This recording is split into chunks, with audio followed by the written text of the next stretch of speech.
안녕하세요. 글로벌 365 MC 대전병원 김성민 원장입니다.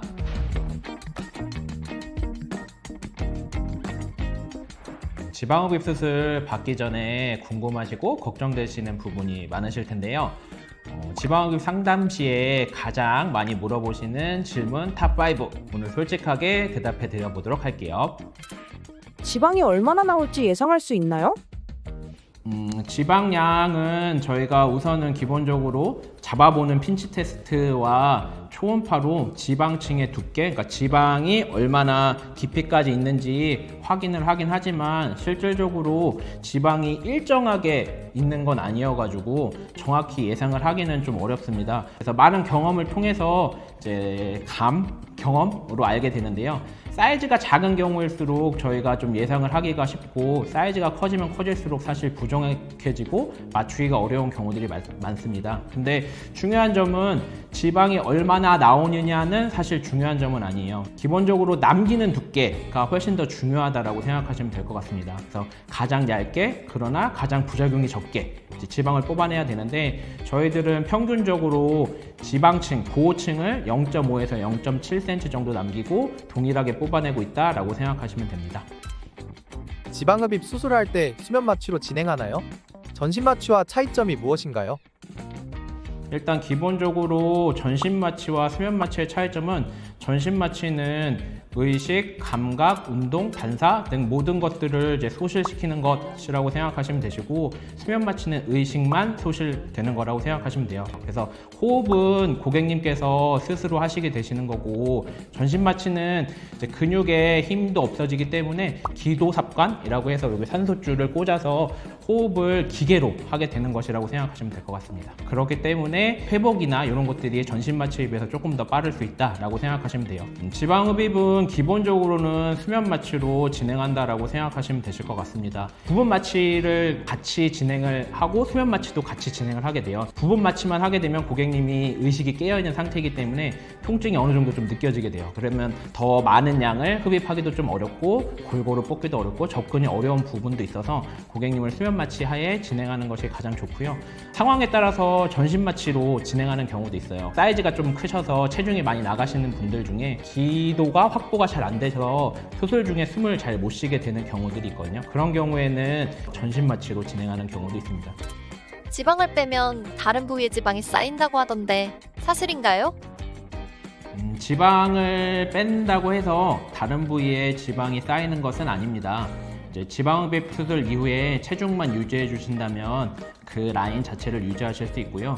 다만 지방흡입 이후에 살이 찌시게 된다면 지방흡입을 한 부위는 지방 세포 수가 적어져 있고 지방층이 얇아져 있기 때문에 체중이 늘 때 상대적으로 다른 부위가 조금 더 부각되어 보이는 경우는 있습니다.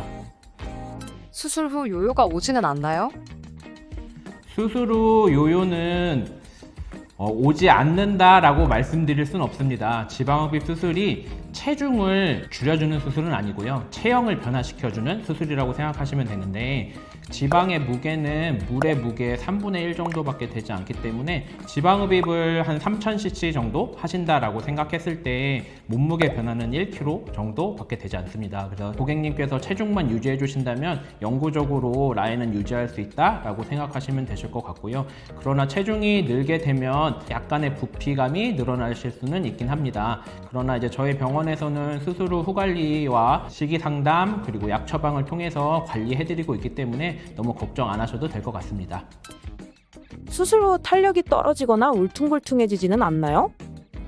우선 탄력 먼저 말씀을 드리면 지방 흡입을 할 때 이렇게 지방층 사이에 작은 캐뉼라 관이 왔다 갔다 하면서 지방을 뽑아내게 되는데요. 여기에 위아래로 지방층에 상처가 나게 되면서 회복되는 과정에서 피부와 지방층이 잘 달라붙도록 섬유화라는 것이 생기게 되는데요.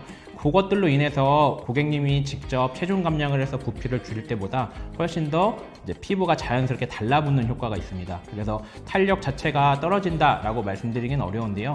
탄력이라는 것은 사실은 피부의 문제이기 때문에 풍선에서 바람이 빠지듯이 약간 부피가 줄고 나면 남아 보이는 느낌은 조금 남을 수 있긴 합니다. 울퉁불퉁이 생길 수 있지만 어느 정도 숙련된 경험이 쌓이게 된다면 그럴 일은 잘 없다라고 생각하시면 되시고, 물론 사람의 손으로 뽑는 거기 때문에 미세한 울퉁불퉁은 보일 수 있지만 눈에 띄는 울퉁불퉁은 없다라고 생각하시면 될 것 같습니다.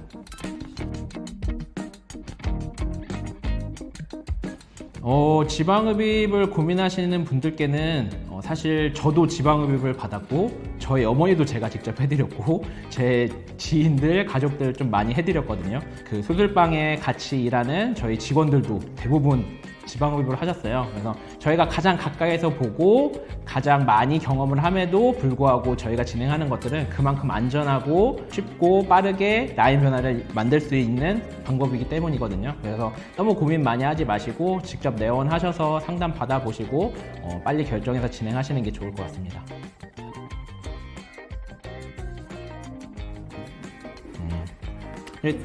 TMI인데요. TMI인데 이거에 대해서 사실 다 관련이 있어요. 근데 이제 저도 이제 지방흡입을 복부를 해봤거든요. 제가 원래 한 100kg 정도 나갔었는데 66kg 정도까지 빼고서는 지방흡입을 했어요. 그 이유가 아랫배가 좀 처져서 했거든요. 그런데 이제 아랫배를 그래서 이사장님한테 받고 개선이 됐어요. 내려간 게 좀 올라갔거든요. 저는 그런 방법으로 이전보다 훨씬 좀 개선이 됐어요.